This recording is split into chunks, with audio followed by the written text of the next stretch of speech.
Welcome to the OVWP podcast, the unofficial podcast of Ohio Valley Wrestling. My name is Jack Minogues. I'm Brian Hines. It's a Monday in the feed. You know what that means. We're sitting down with a very special guest, Brian Hines. Who We are? Yeah, Tiny Brian said somebody was coming in. I don't know. Tiny Brian, who do we got coming in? Oh, what happened? I don't know, man. Did you forget to pay the light bill? Oh, that's really Victor's department.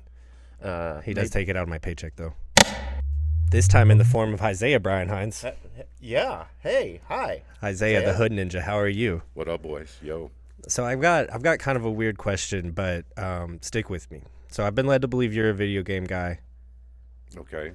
One of my favorite video games is Ghost of Tsushima, and in it, you are kind of a ninja. People don't know your personality. People don't know who you are. But as you travel the land, more and more people talk about you throughout the villages, right? So I say all of that to say, one time I was in Louisville traveling actually to see OVW in Nashville, laid over in Louisville in the night, and I was at a store stopping to get some nicotine. And the guy behind the counter asked me, he said, "Oh, where are you going?" I said, "I'm going to watch wrestling in Nashville." He said, "Oh, you watch wrestling? You must know my friend Zaya." Oh, word. So you are literally a ninja. You are people throughout the community, when they hear wrestling in Louisville, the first thing they think of is Zaya, right? Man, Any reputation precedes you. That's kind of what I think I'm getting toward, is like, you are a man whose reputation precedes you.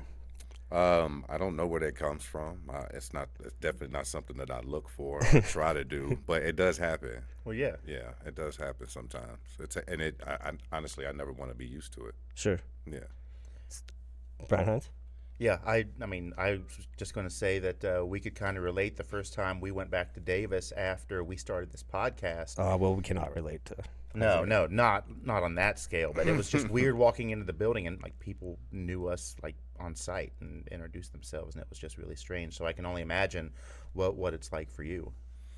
To be honest with you, man, like, I'm kind of chill, and most times, especially when I'm not, I guess, on, I guess as you say. But you definitely start seeing what the platform does.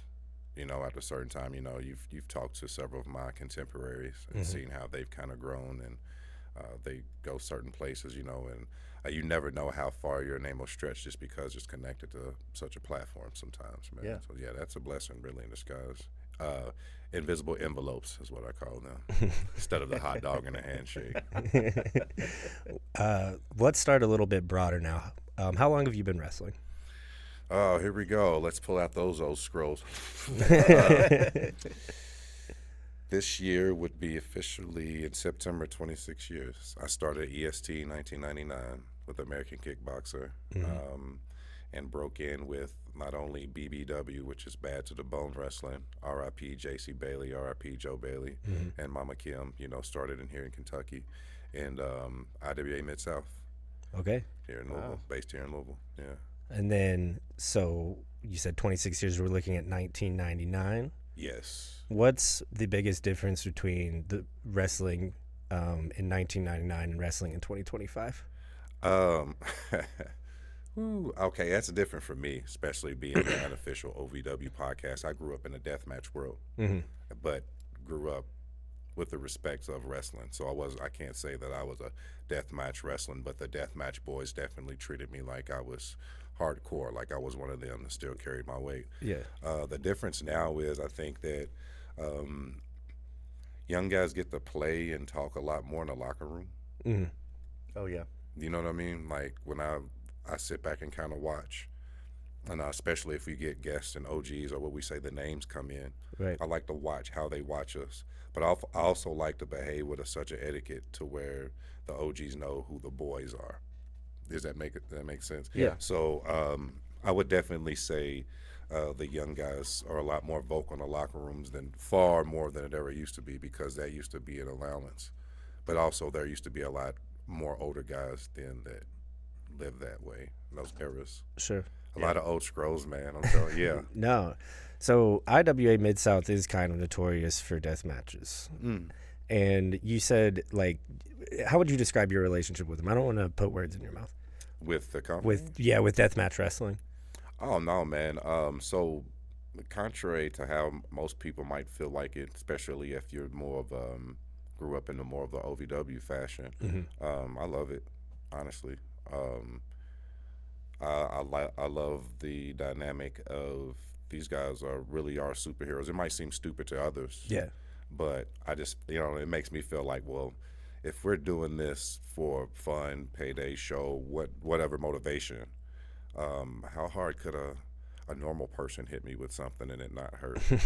You know what I'm saying? Yeah. Like, because you're talking like some really crazy things, like a teenager basically, and I'm being candid. I'm like, man, I'm in line and why does all these white people have weapons? Like, what's happening? Yeah. Like, what's going on? I'm looking at my boy like, are we involved? Yeah, Like, is this okay? Like, are we gonna be okay? And one of the guys in line turned around, looked at me, and was just like, "Oh no, man, the wrestlers they take them from the crowd and let you hit them with them." And I'm just like, "Oh, for real?" And he gives me this cabinet door from Home Depot down the road. It's like, "Here, use this." I'm like, "All right, at least I got some protection or something." End up using it, giving it to, I think, Ian or somebody by the end of the show. It was a match between him and Gangrel at the time before he got called up to WWE to do the Gangrel gimmick. Uncle Dave, as we like to call him in OVW, because he's really great to us. Yeah. Shouts out to Dave Heath, man. Really good OG, should be Hall of Famer. You know what I mean? Prominent in the Louisville area. Not to get too far on that. Busted it right over his head, yo, and I took it home, and my grandmother's like, get this thing out of the house. What are you doing? But that was wrestling life. That was what that's what you had to deal with. That's what you had coming up. It's either that or Louisville Gardens. Yeah. What is IWA where you met Cashflow? It is. So you guys, how far do you guys go back? Because obviously everyone knows your guys' history in OVW. We'll get into that momentarily. Right. Honestly, I've been knowing Cash since I was 15 years old. Really? Yeah. Wow. So before you guys were wrestling, or was he already in wrestling? He was actually already in wrestling. So truth be told, I was kind of a fan of Cash. Okay. I'm not gonna lie. So in comparison, in the deathmatch world, especially at IWA, like he would be, in my eyes, he was like the first kind of student. Him and a guy named Roland Hart, R.I.P. Roland Hart, West Side. He would be more like the Brian Christopher of the deal. You know what I mean? Yeah. He might not even won a lot of matches, but he would always get his ass beat by the big boss. Yeah. And that got him over. He was that guy. Plus, he was fly for a white guy then. I remember that song. Yeah. Yeah. But no, man, and he was dope. Like, he was, some of the stuff that y'all see him doing now, even at his size, he was just as agile. Around those times, hitting 450s, and leg. Wow. Oh yeah, definitely, dude. Like, that was his. Other than the oh shit leg drop, as you might have seen me adopt sometimes. Yeah. That, he'd do that from second story from a bar or something on a night, and that's just been a Thursday night, and hopefully I make it home to get to school the next day, trying to stay up, and being one of the wrestlers. So you were talking kind of, there's the IWA Mid-South way, and then there's the OVW way. That wasn't your exact wording, but you drew that distinction there. What was the transition for you like in between those two schools of thought? Honestly, there wasn't much different after a while, because you also got to think that up and down the road, a lot of the, well-known OVW guys coming up that pioneered, what it is, the Davis Arena, whether it be Mechanic Street or the Davis Arena where it is now, Hotpoint Davis Arena where it is now, those are still our boys.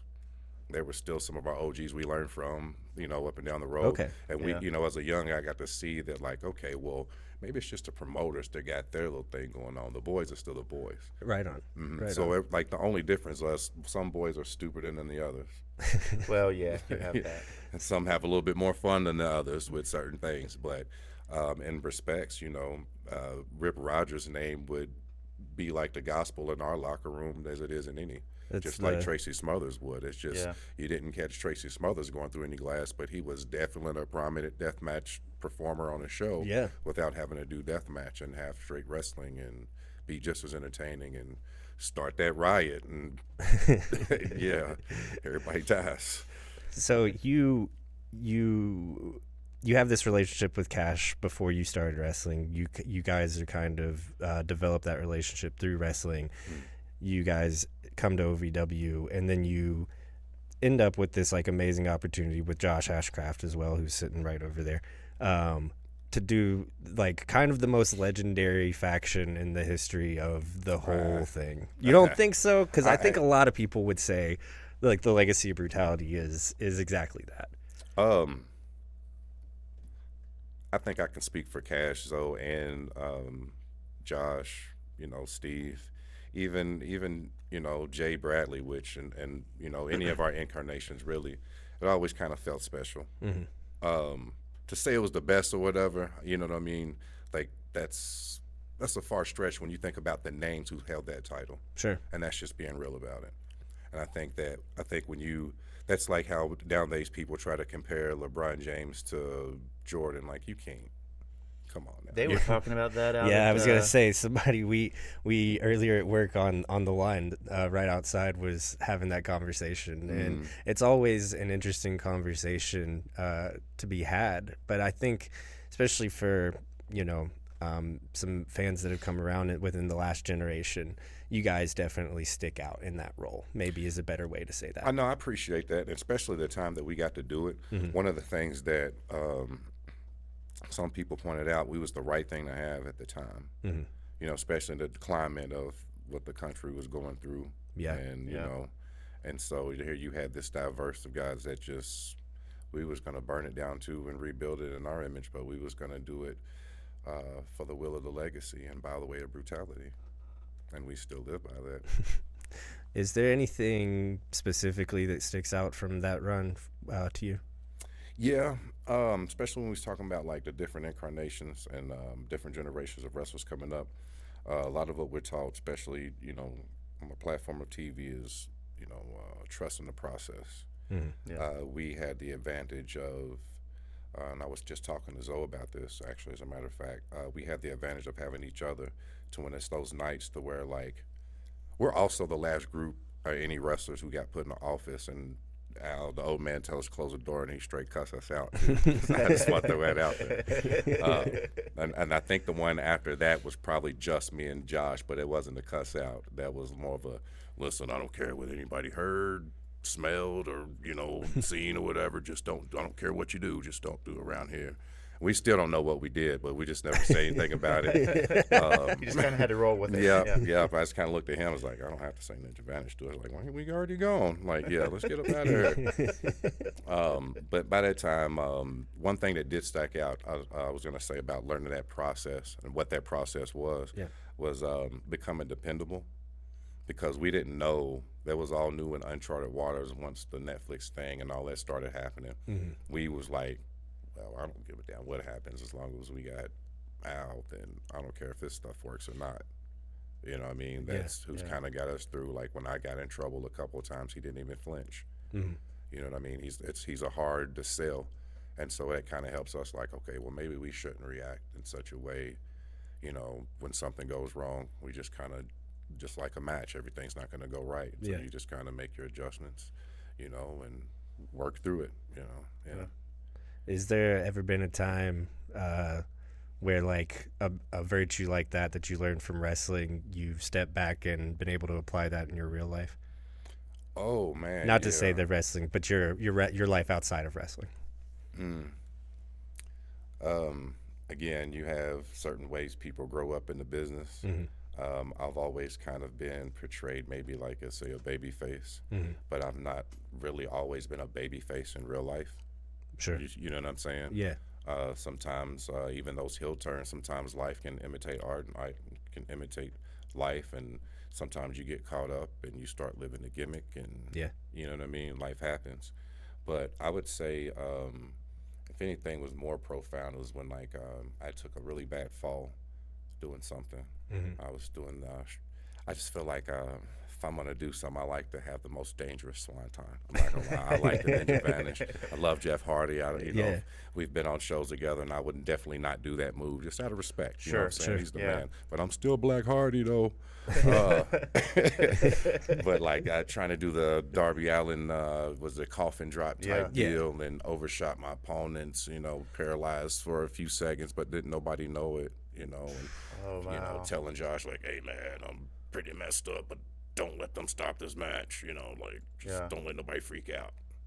You know, and just to be able to play that off. And Al was out of town at the time, but made sure that the message got through. Like, I'm glad you're okay, but we're about to talk about this. Yeah. So when we talk about those the differences of generations, like, you know, some of us had to learn to be dialed back. Like OVW as a school, people come to learn and refine themselves. Guys like me had to come to unlearn. Brian Hines? So one of the things we talked about before we got here, and this is pretty much completely off topic. Yeah. You were telling me that you spotted some action figures at the con earlier. I did. Are you a collector?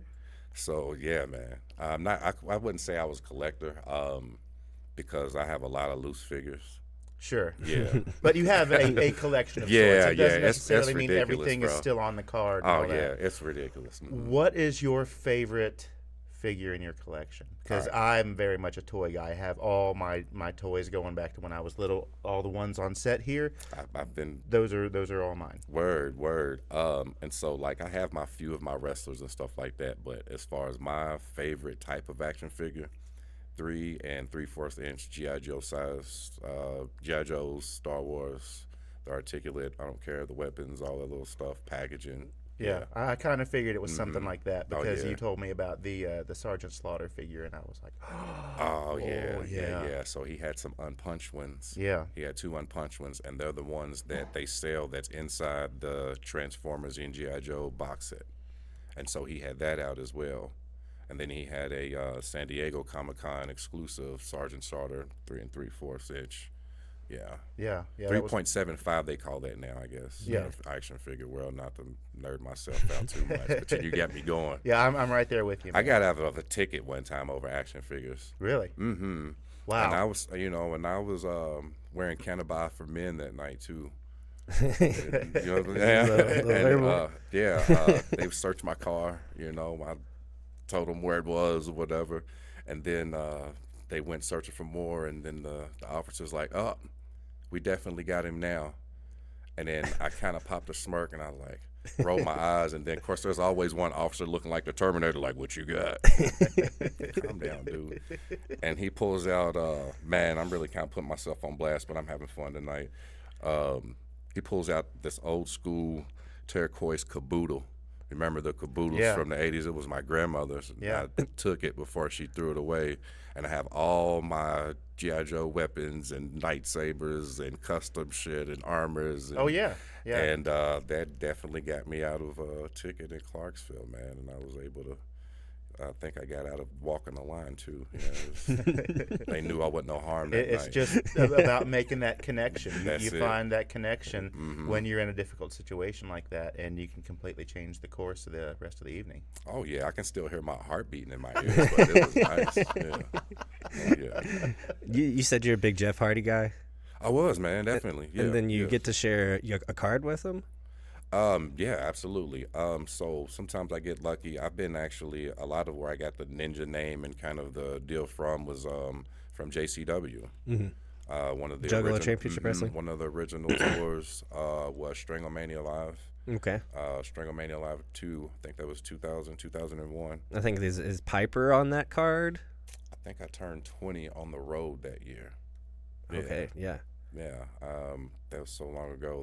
That's back when they used to spoil the boys. You know what I mean? And take you. You had tour buses, and you lived on a tour bus, and they gave you $20 a day to eat, and you still got paid to wrestle, and it's just made you feel like a star, bro. Yeah, they treated you right. All of that in Juggalo Championship Wrestling? Yeah, in the that's early incredible. Days. Wow. Absolutely. That's really crazy. I had never heard that. I thought it was like they made a mistake when they brought me in, like because I went into coach. I didn't read the ticket, and I looked. I was like, hell no. And I walked up there. I was like, I think I'm in the wrong seat, and take me up front, you know. Back in those days, you're 19 years old, Yeah. getting flown in, not knowing what's going on. Yeah. You know, shouts to Madman Pondos and the Tonys of Yeah. the world that hooked that up. You know what I'm saying? Yeah. Those times. And that's how a lot of us made their name. That's how me and Cash Flow made our names. We was on that tour together. Cash Flow was always kind of, he was like the Patrick Swayze of the outsiders of us young guys. He always took care of me. I always made sure, you know, That's a good analogy. I love that movie. I think I can see that Now, he probably still has a lot of that he to hung this with the day. Heathens. Don't get me wrong. Like, he was, you know. So did Patrick Swayze in The Outsiders. But he and another friend of ours, R.I.P. Creator Chris Hadler. You know, me and Josh and Cash, we always find High Street on every HIGH, of course. In every town that we in, and let us know that homie has us on the right path. Well, you guys are at Comic-Con this week. You were about a block. I think you're on High Street. Actually. Oh no, we definitely turned there. And yeah. So I think you're at My Broadway ginger and pointed High. that out when we made the right. I'm like, oh, I know it. Let down the window and stuff. Like nose around. Isaiah, where can we find you on social media, man? Oh man, you know what? I've been trying to wean myself off of it. Sometimes. Congratulations! It's one of the best. I did real, it years man. ago. He's totally off, and since we've been doing this podcast, I have really stuff like this that. I can subscribe to. You know what I'm saying? I can Yeah. watch. I can just kind of listen. You know what I'm saying? Again and stuff. Everything like that. It just seems like it is filled with a lot of. And I ain't better than nobody. I like to see some ratchet stuff sometimes. Too, Yeah, man. but it just gets a little bit much. But I am on Facebook as Hi Zaya. And I'm on Instagram, which I need to be a little bit more active on, at Hood Ninja High, HY, all one word. Hood Ninja High, also on Xbox. Yeah, add him on Xbox, everybody. Isaiah, man, thank you so much for coming down. Thank you for having Really me. appreciate I it. won't pop up like that again, you know. I ain't got no warrants. No, or pop nothing, up so we anytime. good. Pop up anytime. I'm security. Yeah. Security. Thank you, guys. Thank really. you, man. Thank you.